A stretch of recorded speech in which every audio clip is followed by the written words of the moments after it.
tym wideo pokażę Ci, jak poruszać się po aplikacji Google Search Console, jak naprawiać w niej błędy i omówimy także wiele innych ciekawych tematów.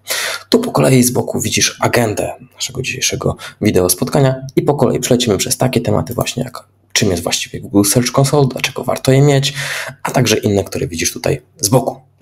Wszystko pokażę Tobie na stronie, a właściwie na koncie Google Search Console mojego klienta, który poprosił mnie o optymalizację jego strony i także ogarnięcie właśnie Google Search Console i zgodził się tutaj na nagranie wideo, w którym omówi i pokaże to wszystko na przykładzie właśnie jego wyników. Ok, dobra, zaczynajmy. Czym właściwie jest Google Search Console? W skrócie mówiąc, Google Search Console jest to usługa od Google'a, która umożliwia nam śledzenie i monitorowanie wyników naszej strony internetowej w internecie, a także w Google. Głównie skupiamy się, wiadomo, tutaj na wynikach wyszukiwania w Google, ale także Google Search Console może nam raportować to, że jest jakiś błąd na naszej stronie, jest jakiś wirus, jakaś strona ma błąd, ponieważ nie istnieje, ponieważ jest błąd serwera i wiele innych tego typu treści. Więc w zasadzie mamy już odznaczone, czym jest Google Search Console. Wiemy tutaj dalej, jakie jest, dlaczego warto mieć Google Search Console, dlaczego musisz mieć to Google Search Console na swojej stronie internetowej. Więc teraz przejdźmy do panelu i omówmy sobie po kolei te wszystkie funkcje. Jeśli nie wiesz, jak zainstalować Google Search Console, to wejdź na mój kanał, tam jest również film. Postaram się też do tego filmu umieścić link w opisie, abyś mogła dodać do swojego konta, do swojej strony internetowej Google Search Console, no bo jest to niezwykle przydatne, ważne narzędzie. No i co bardzo ważne, jest ono całkowicie za darmo. Dobra. Tyle słowem wstępu. Jesteśmy już w panelu Google Search Console. No i co teraz możemy tutaj robić? Jak to wszystko tutaj działa? Wejdźmy oczywiście tutaj najpierw na stronę główną, na przegląd i tutaj wybieramy sobie konto. Ja jestem właśnie na stronie mojego klienta. Tak jak widzisz, to jest jej adres. Pan Marcin jest rzeczoznawcą majątkowym, także przy okazji, jeżeli potrzebujesz rzeczoznawcy majątkowego w Warszawie, to polecam pana Marcina. Możesz wejść tutaj na jego stronę i zapoznać się z jego ofertą. Link do pana Marcina, do profili jego również umieszczę tutaj w opisie filmu. Dobra, w pierwszej zakładce mamy tutaj takie podstawowe informacje, podstawowe raporty, które można sobie po prostu tak ogólnie przeglądać. Czyli widzimy, jakie są statystyki kliknięć, jakie wejść na stronę, jak to się zmienia w perspektywie czasu. No, czyli generalnie, czy nasza strona rozwija się w dobrym kierunku, a może coś jest nie tak, może konkurencja nas wyprzedza, to możemy sobie po prostu w taki odpowiedni sposób analizować. W kolejnej zakładce możemy już sprawdzić różne zdarzenia, wydarzenia, co się dzieje konkretnie z naszą witryną w wynikach wyszukiwania Google. I tak, najpierw mamy tutaj oczywiście opcję, ile jest kliknięć, dalej mamy, ile mamy wyświetleń, tak? Następnie mamy CTR. CTR to jest współczynnik kliknięć do wyświetleń, tak? Więc jeżeli sobie zrobimy wyświetlenia podzielone przez kliknięcia, no to nam wtedy wychodzi, że mamy w okolicach 4%.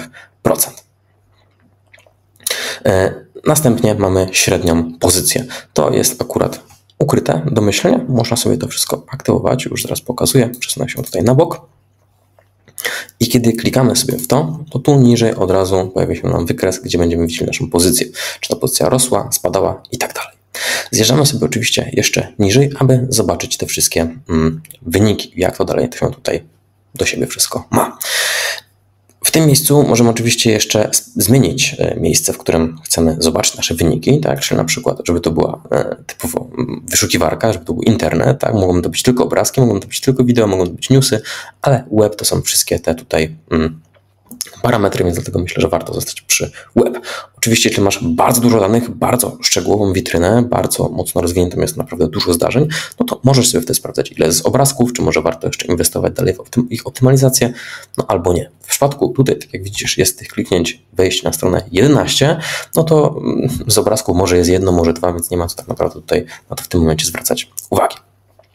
No i dalej mamy oczywiście zakres, tak? W tym momencie mamy 3 miesiące, możemy sobie to oczywiście wydłużyć lub skrócić na powiedzmy 7 dni, na 6 miesięcy, 12 miesięcy, więc zobaczmy na przykład, jak to się ma tutaj w perspektywie roku.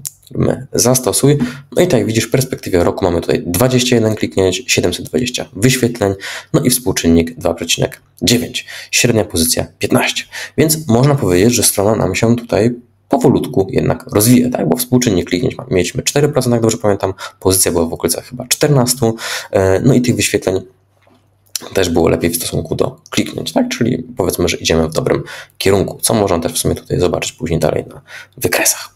Dobra, zjeżdżamy niżej do danych. Mamy tutaj kilka ciekawych zakładek. Pierwszą z nich są zapytania, można powiedzieć, tak? Czyli to właśnie jak użytkownicy trafiają na naszą witrynę, znajdują naszą stronę. Pierwsze mamy nazwę firmy pana Marcina.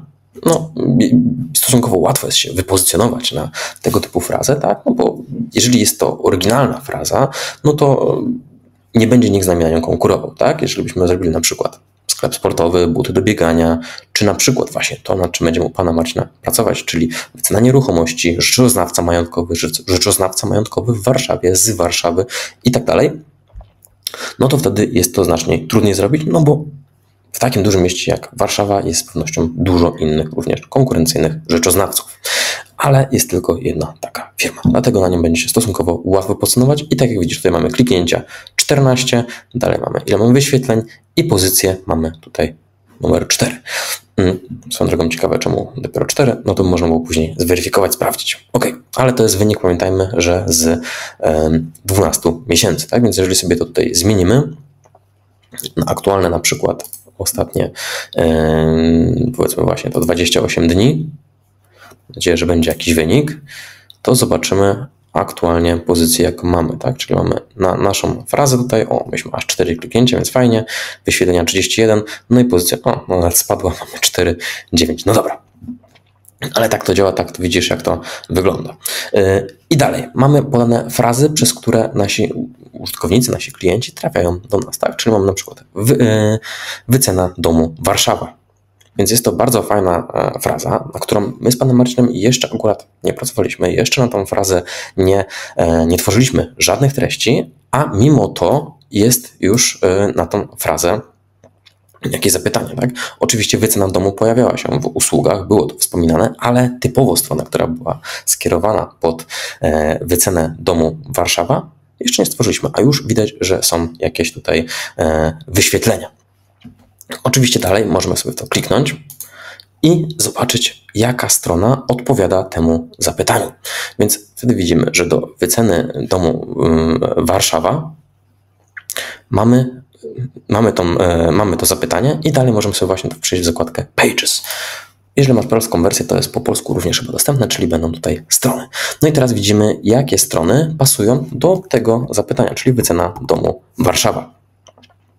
I mamy tak, nazwa strony i mamy wpływ wyceny na wartość domu rzeczoznawca Warszawa. Ok, i na taką stronę tutaj trafiamy. Mieliśmy 3 wyświetlenia, pozycja 95, a tutaj 84.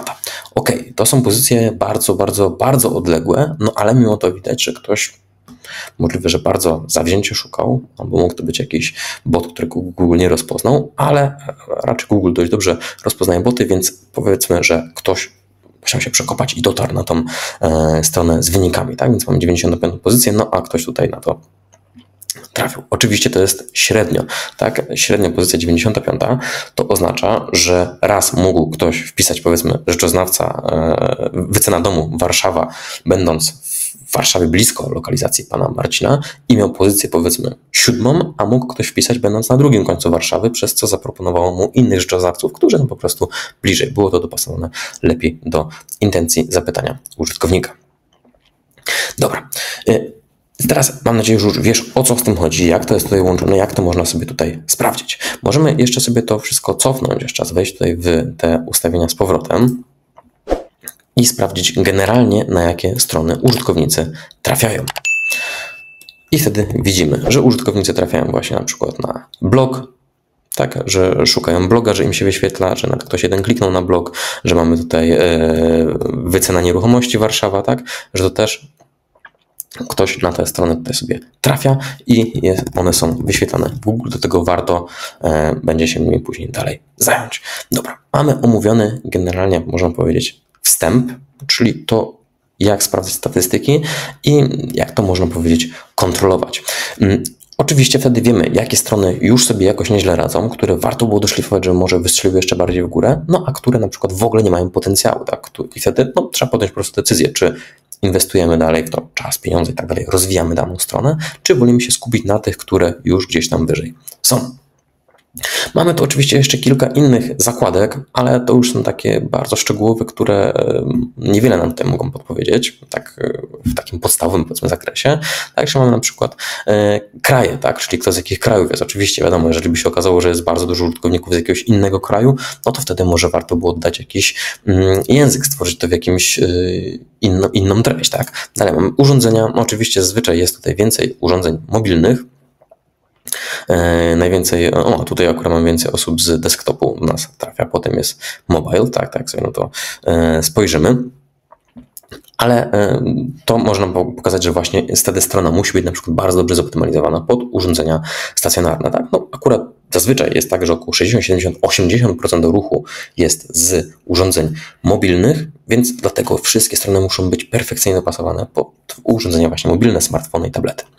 W przypadku tej pana Marcina widać, że więcej osób trafia z komputera, tak? Czyli inwestorzy czy inne osoby, które potrzebują wyceny, szukają tego z komputerów. Dlatego myślę, że minimalnie bardziej można było przełożyć szale na to, żeby strony wyglądały idealnie pod kątem urządzeń stacjonarnych, tak? Pod kątem komputerów, kosztem minimalnie urządzeń mobilnych. Oczywiście mówię tutaj kosztem, żeby mam tutaj na myśli takie super efekty wizualne, a nie to, żeby wersja mobilna się działała, bo oczywiście też musi działać, bo Google również na to patrzy. Jeżeli ona będzie kiepska, no to też jej nie będzie wyświetlał. No i dalej mamy jeszcze kilka innych opcji, to już sobie je pominę, to już jak chcesz, to sprawdź sobie w dalszym zakresie. Przejdźmy w takim razie dalej. Zobaczmy, co tutaj było jeszcze na mojej agendzie. Te pierwsze wstęp mamy już omówiony, tak, czyli mamy już obgadane dokładnie to, że mamy przegląd funkcji, jakie strony odwiedzają klienci, również przed chwilą sobie omówiliśmy, tak, jak ludzie nas znajdują, czyli to też było powiedziane, jak ludzie nas znajdują, czyli właśnie te frazy, jakie strony odwiedzają, to w zasadzie można było odwrotnie kolejnością zrobić, bo tak sobie to pokazaliśmy najpierw. Więc przejdźmy teraz dalej. Błędy na stronie, raporty Google Search Console. Co nam Google Search może powiedzieć o błędach na stronie, a następnie jak możemy je naprawić. Jak możemy naprawić błąd 404, czym on właściwie jest, zaraz Tobie też powiem, i zdradzę Ci aż 3 metody, jak można naprawić taki błąd. Dobra, przejdźmy teraz w takim razie tutaj do kolejnej zakładki, więc jeżdżamy niżej i szukamy sobie tutaj zakładki Pages, czyli będą to strony. Teraz widzimy tutaj standardowo ogólny raport, a jak zjeżdżamy niżej, widzimy, co się tutaj dzieje na naszej stronie i jakie mamy, jak Google na nią sobie tutaj spogląda. Fajnie mamy to pokategoryzowane. Tutaj mamy błąd, następnie mamy jaki jest tego etap, tak, gdzie to się znajduje, co się wydarzyło, ile mamy tych stron, czy tutaj mamy wykres, można powiedzieć taki, czy jaki jest trend, tak jak to jest dokładnie opisane, czyli czy tych stron jest więcej, mniej, czy to się poprawia, czy jest gorsze, a następnie mamy ilość stron z danym błędem. Więc przejdźmy właśnie teraz na przykład do błędu 404. 404 to jest błąd not found, czyli nie znaleziono strony. Tak, czyli jeżeli na przykład była sobie strona, w przykładzie tutaj pana Marcina, rzeczoznawstwa. Już wejdźmy, żeby to nie mówić na sucho, tylko przejdźmy do konkretnej strony. Na przykład mamy właśnie na przykład tutaj nazwa strony, tak, i dalej mamy na przykład kluczowa rola rzeczoznawców, transakcje, nieruchomości, Warszawa. Więc prawdopodobnie to był jakiś artykuł, który o tym właśnie opowiadał. No i Google znalazł, że nie ma tej strony. Jak możemy teraz sprawdzić? Tutaj tym przyciskiem kopiujemy adres linku, tym przechodzimy bezpośrednio do strony, tym możemy sobie sprawdzić dalej raport. Więc kliknijmy najpierw na tę stronę i sprawdźmy, czy ona faktycznie jest niedostępna. Tak jak widzisz, ta strona jest tutaj niedostępna, czyli Google nam nadal dobrze pokazuje, że nie znaleziono tej strony. Nadal mamy błąd 404. Więc co teraz możemy zrobić i jakie mamy możliwości rozwiązania tego błędu? Pierwszą z nich jest możliwość ustawienia odpowiedniej wtyczki. Oczywiście jeśli masz stronę na WordPressie, w innych przypadkach będzie to trudniejsze, może być trudniejsze do zrobienia. W przypadku strony na WordPressie polecam Tobie wtyczkę Rank Math SEO. Jej pełną, zaawansowaną konfigurację nagrałem, jest dostępna u mnie na kanale, podrzucę tu może w karcie albo niżej w opisie, na pewno będzie link do tego wideo. Jest to długa, zaawansowana konfiguracja, ale ta wtyczka jest naprawdę potężna, naprawdę dużo może Ci pomóc w optymalizacji Twojej strony i w automatyzacji rozwiązywaniu także takich problemów. Więc co możemy zrobić? Możemy zrobić automatyczne przekierowanie błędów, na przykład na stronę główną. Tak? Czyli zamiast zwracać kod błędu 404, czyli że nie znaleziono właśnie takiej strony, możemy przekierować taką osobę na przykład na stronę główną, co rozwiązuje błąd pod względem takim, że nie ma błędu 404, no ale nie do końca jest rozwiązaniem naszego problemu. Bo jeśli ktoś przykładowo wpisał sobie jakiś losowy adres w wyniku błędu lub próbuje się włamać na naszą stronę i próbuje wpisywać jakiś admin password czy coś w tym stylu, no to okej, ja najbardziej nie go kieruję na główną czy na jakąś inną stronę. Hej, widzę, że czegoś szukasz, w czym mogę ci pomóc. Tak, coś, co można w tym stylu wymyślić. Jednak w momencie, kiedy tą stronę ludzie odwiedzają właśnie na przykład z Google, tak, więc sprawdźmy sobie na przykład, tak jak tu wcześniej patrzyliśmy na to w tej zakładce, a następnie było odwiedzane strony, to której z tych stron prawdopodobnie też tutaj nie ma. Więc weźmy sobie, otwórzmy właśnie na przykład Rzeczowy Majątkowy Warszawa, ta strona jest, ale powiedzmy, że tej strony możemy sprawdzić, tak? Więc kliknijmy sobie w nią. Podkreślam, że to były wyniki tutaj, które Google już pokazuje, że już tą stronę gdzieś wyświetla, tak? Te linki są wyświetlane w Google. One mają tutaj na przykład 12, 9, 7 wyświetleń, więc coś tutaj już się dzieje z tymi stronami. One są widoczne w Google. Jednak, tak jak widzisz, po wejściu na tę stronę i tutaj nie ma, której z tych to była ta, którą wcześniej widzieliśmy. Ale dobra, wróćmy w takim razie na stronę tą tutaj ważniejszą, czyli tą, która już się indeksuje, tak? Czyli to, że Google gdzieś tam wychwycił błąd, fajnie, warto naprawić, ale w pierwszej kolejności musimy się skupić na stronach, które w tym momencie już są widoczne w Google, ludzie mogą na nie trafić, bo tak widzisz, są tutaj w tabelce pokazane wyświetlenia, ale tej strony na przykład nie ma. Więc wybieramy sobie właśnie na przykład tą tutaj stronę, otwórzmy ją. No i jakie mamy drugie rozwiązanie? Pierwsze to było przekierowanie na stronę główną, ale no w tym przypadku tracimy ten potencjał, tak? Unikamy błędu, ale nie ma potencjału, bo ktoś chciał właśnie trafić i przeczytać sobie artykuł, chciał się czegoś dowiedzieć na ten temat, no jest skierowany na stronę główną. Jest szansa, że coś tam będzie dalej robił, ale no nie jest to najlepsze możliwe rozwiązanie. Więc druga opcja, jaka jest możliwa, to możemy ustawić przekierowanie. Możemy ustawić przekierowanie na inną treść, która na przykład powstała w tym miejscu. To jest też rozwiązanie błędu 404, które często występuje, bo na przykład zmieniła się treść. Na przykład powstał artykuł, powiedzmy, jak przebiega proces wyceny nieruchomości, tak? A następnie został ten artykuł zaktualizowany na dowiedz się, jak przebiega proces aktualizacji, proces wyceny nieruchomości. I przez to mamy inną wartość, inny adres i ten stary jest już nieaktualny, a może być linkowany na przykład na naszych podstronach innych, może być linkowany właśnie w Google, może być widoczny, dlatego trzeba ustanowić przekierowanie, żeby stara strona była kierowana w nowe miejsce. Ewentualnie możesz zastosować tak, jeżeli w ogóle ta treść została usunięta, możesz zastosować inne przekierowanie na jakieś inne miejsce dopasowane, tak? Czyli dopasować sobie na przykład na blog, żeby było kierowane, albo w inny zbliżony artykuł tematycznie. Według mnie to jest dobre rozwiązanie, żeby kierować właśnie coś zbliżonego lub dokładnie to, co powinno być tutaj ustawione. No i trzecia opcja, jaka tutaj może być, ja wiedząc, że tutaj nie ma tych treści stworzonych, że nie jest tak, że one zostały zmienione, tak, że powstały, że jest po prostu inny artykuł zamiast tego, że zmieniony adres, wiem, że tych treści po prostu nie ma tutaj na stronie, więc to jest pole do dalszej współpracy, do dalszej możliwości tutaj optymalizacji witryny. To jest właśnie przygotowanie, stworzenie tej dokładnie strony internetowej. Czyli właśnie pod tym adresem należałoby stworzyć odpowiednią stronę z odpowiednią zawartością, aby ten błąd nie powstawał. Tak? Czyli jeżeli zrobimy sobie tutaj, powiedzmy, utwórz stronę, powiedzmy, zrobimy dokładnie wpis, musiałby mieć on dokładnie ten tutaj adres, więc sobie go skopiujemy i robimy sobie utwórz wpis.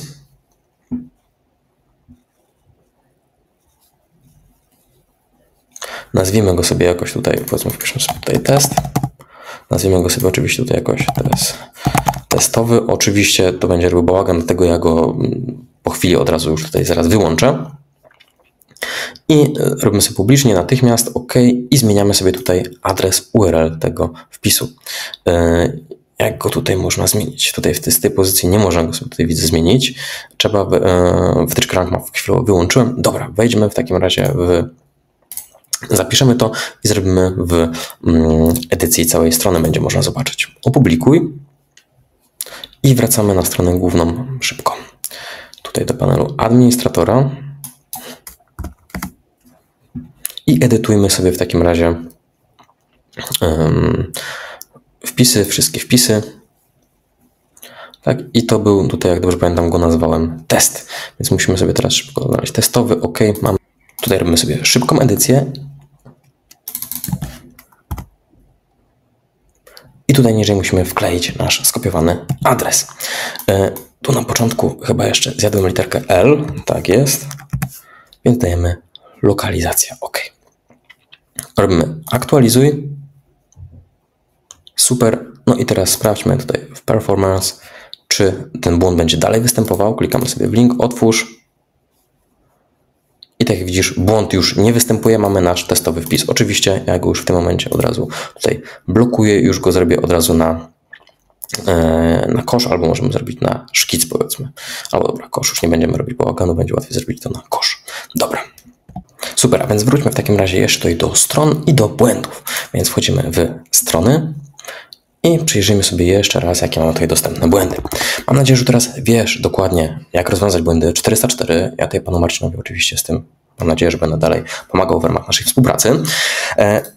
Należałoby spojrzeć tutaj na wszystkie te linki. Tak jak widzisz, to jest ich aż 56, tak? Czyli w każdy z tych linków warto było wejść, sprawdzić, czy na pewno jest to aktualne, czy już nie jest aktualne, czy coś się zmieniło, a następnie powiedzieć Google'owi, że coś zostało zmienione. Jak to powiedzieć Google'owi? Za chwilkę Ci pokażę. Przejdźmy jeszcze do innych błędów, a następnie to spróbujemy rozwiązać. Dobra, więc robimy wstecz i omówmy sobie jeszcze inne możliwe rozwiązania. Dalej mamy stronę z przekierowaniami. To są właśnie te przekierowania, o których powiedziałem, i to nie jest jakiś błąd, że coś jest nie tak w przypadku Google Search Console, tylko właśnie widzimy, co się tutaj dzieje, tak? Czyli, że trochę mi zaczął uciekać, że strona istnieje, ale po prostu jest przekierowana. Także warto mieć to na uwadze, że może kierować w jakieś inne miejsca, dlatego warto sobie to też później dalej sprawdzić. My już tego nie będziemy oczywiście sprawdzać, ale to mogą być właśnie jakieś przykładowo poprawne strony. Wykluczone przez tag noindex. Jeżeli używasz właśnie jakiejś wtyczki w stylu Rank Math SEO, czy Yoast SEO, czy jeszcze jakiejś innej, no to wtedy możesz tam podać parametr noindex. Zazwyczaj tego parametru się nie podaje na stronach. Zazwyczaj można go podać, powiedzmy, w regulaminie, polityce prywatności, czy ewentualnie jakichś stronach administracyjnych, bo raczej chodzi nam o to, żeby te strony się indeksowały. Dlatego sprawdźmy tutaj, jakie strony się nie indeksują, bo jest ich tutaj, widzę, aż 16. Sprawdźmy tutaj, co nam mamy konkretnie przygotowane. Autor, wycena.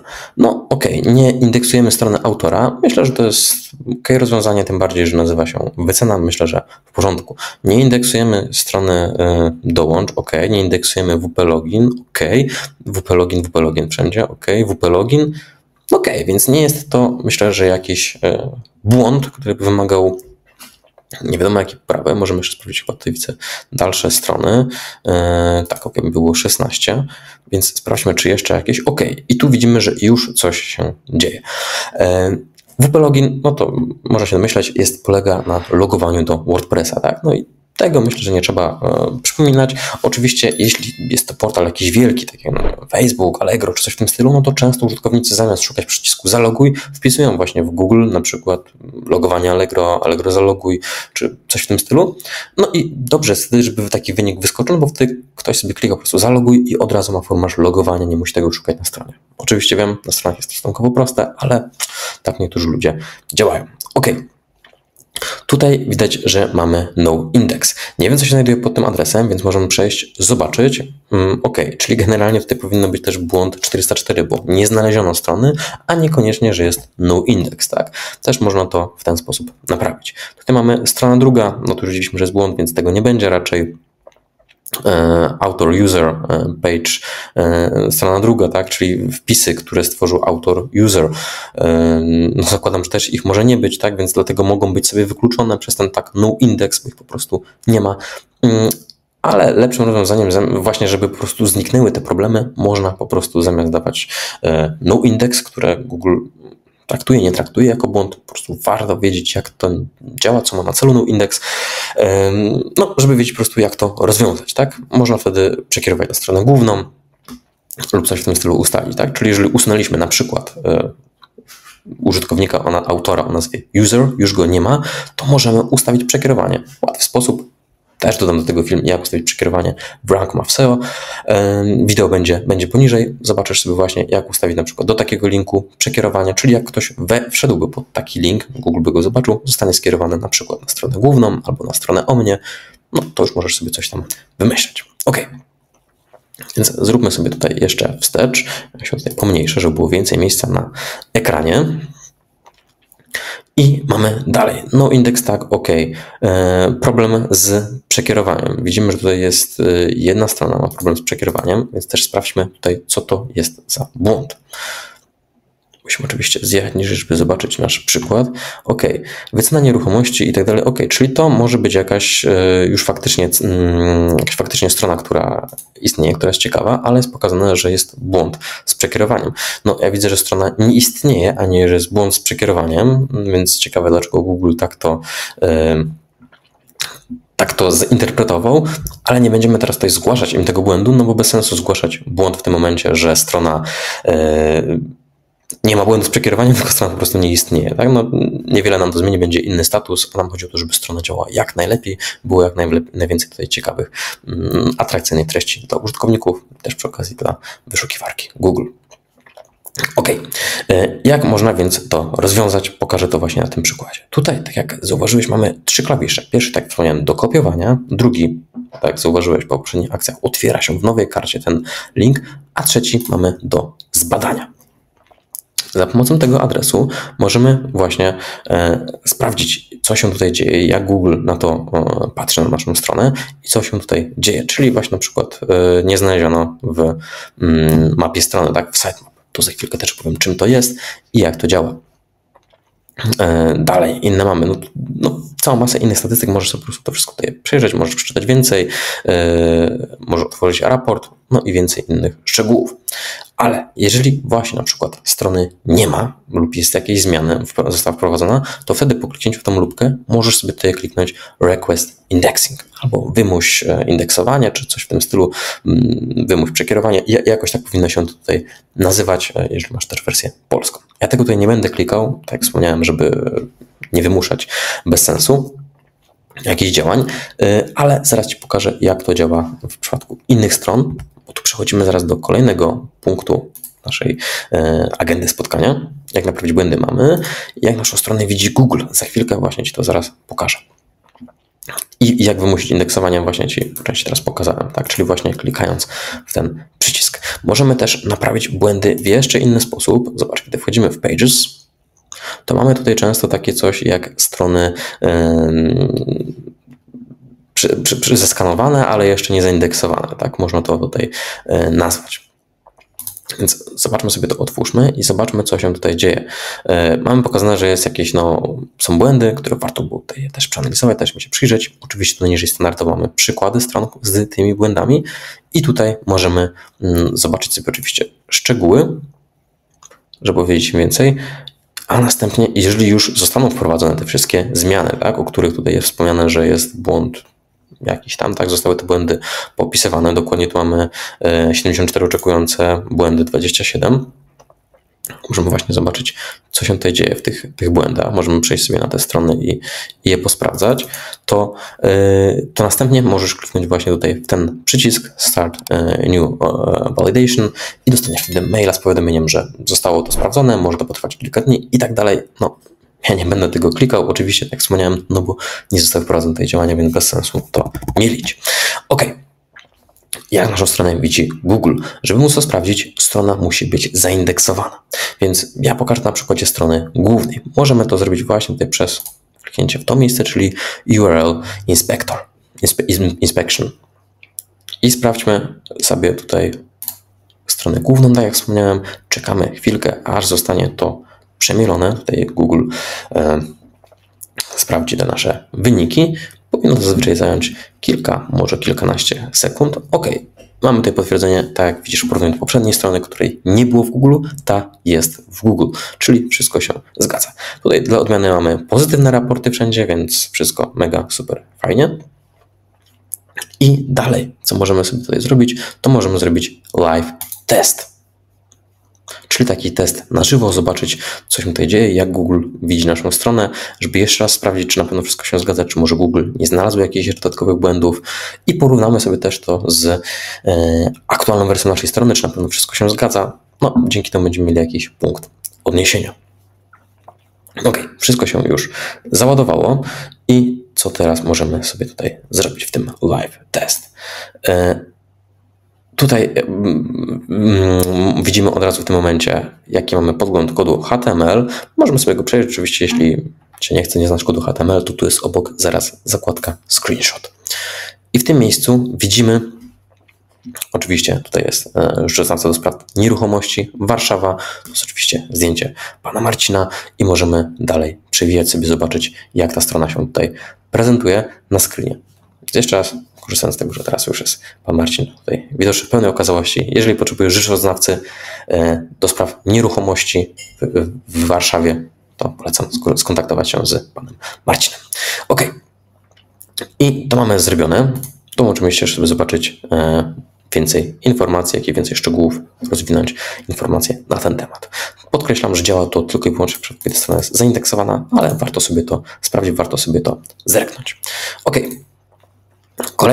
Kolejną rzeczą, o której chcę tutaj powiedzieć, w zasadzie już zbliżamy się do końca, to jest sitemap. Czym jest i jak ją wgrać. Tutaj u pana Marcina widziałem, że mapa strony jest już wgrana. Mapa strony pojawiała się nam tutaj też w raportach. Możliwe, że zwróciłeś na to uwagę, że było tutaj właśnie pokazane, że znaleziono, nie znaleziono w mapie strony i tak dalej. I tutaj z boku mamy, w tym miejscu, gdzie mamy strony, tak, mamy wideo strony, mamy właśnie mapy strony sitemap. To są takie specjalne pliki, które można powiedzieć dają katalog z naszymi stronami. Tak, czyli robot Google'a może na przykład wejść sobie, załóżmy, na stronę główną, a następnie ją całą przeskanować i zobaczyć, jakie tam są dalej linki. Czyli na przykład widzimy, że mamy link do kontaktu i do, powiedzmy, umów wizytę. No i tyle. I dalszych stron nie widzimy. W dużym uproszczeniu, wiadomo, ten robot potem jeszcze dalej przechodzi na te kolejne strony, kolejne. Ale załóżmy, że mamy tylko te tutaj 3 strony. To taki sitemap zawiera wszystkie wszystkie strony dostępne u nas na stronie, tak? Czyli wszystkie artykuły, do których, no, jeżeli masz ich więcej niż 5, to z pewnością nie linkujesz do wszystkich na stronie głównej, tak? Więc do jakiegoś artykułu, jak zrobić coś tam, czy właśnie czym się różni rzeczoznawca profesjonalny od nieprofesjonalnego, tak? Albo co trzeba zrobić, żeby być profesjonalnym rzeczoznawcą majątkowym, tak? Jaką szkołę trzeba skończyć, jak trzeba mieć wykształcenie, jak zdobyć licencję. To wszystko są tematy, które mogą nie być na stronie głównej, ale mogą być gdzieś na blogu. Więc wtedy warto mieć taką mapę strony, bo w niej to wszystko będzie zawarte. Jak zdobyć taką mapę strony? No, można to zdobyć w pełni automatycznie, jeżeli używasz WordPressa, właśnie m.in. za pomocą wtyczki Rank Math SEO albo na przykład Yoast. Wtedy w ustawieniach sobie poszukaj właśnie mapy strony, jak to zrobić, jak ją wygenerować, wgrać. Też będzie wideo, wrzucę, bo też jest u mnie na kanale, też możesz poszukać. Jak przygotować taki sitemap i jak go wgrać. Jak go wgrać, to mogę to w skrócie też powiedzieć. Kiedy mamy już ten swój link do strony, to wystarczy go tutaj wkleić, no i potem musimy to po prostu zatwierdzić. Zazwyczaj chwilę może potrwać sprawdzanie i dzięki temu też łatwiej będzie poprawić wynik naszej witryny w Google, no bo Google będzie miał szansę szybciej, lepiej zobaczyć strony, które gdzieś tam szczególnie też świeżo tworzymy. Ok. I w tym momencie chyba już doszliśmy do końca. Zostało nam jeszcze tylko linkujące strony. To jest jako taki już, można powiedzieć, dodatek, ciekawostka, ale warto o tym wiedzieć. Google generalnie jednym ze swoich ważnych elementów pozycjonowania jest właśnie pozyskiwanie linku. Tak? Pierwszy mamy treść, oczywiście najważniejsze, żeby było dopasowanie do odpowiednich fraz, do intencji użytkownika, żeby to wszystko się pokrywało, żeby było atrakcyjne, strona działała szybko, żeby strona była zoptymalizowana także pod urządzenia mobilne, aby każdy mógł ją dobrze wyświetlić, ale także właśnie inne strony linkujące. To jest trochę zawiły system, w skrócie mówiąc, po prostu takie linki mają znaczenie, ale nie kupuj ich na Allegro. Tak lepiej po prostu radzę. Dobra. I jak można te linki tutaj sprawdzić? One dają nam pewną rodzaju moc, bo Google kiedyś uznało, że jak jest więcej stron które prowadzą do Ciebie, to znaczy, że masz ciekawą treść. Tak to mniej więcej pozostało, ale ten ranking jest bardziej zaawansowany, więc tak jak mówię, nie kupuj po prostu sobie gdzieś tam tych dziwnych linków, je trzeba zdobyć w specjalny sposób. Dobra, tutaj mamy zakładkę Links. I teraz możemy sobie właśnie w prosty sposób zobaczyć, jakie mamy linki. Do tego są oczywiście jeszcze inne strony, które to umożliwiają. Jest ich naprawdę dużo, gdzie może właśnie też szczegółowo sprawdzić, bo wiadomo, Google może nie wszystkie uwzględnić, tamte strony mogą nie wszystkie uwzględnić, więc warto mieć po prostu wiedzę, że takie coś istnieje, żeby móc to sobie porównywać.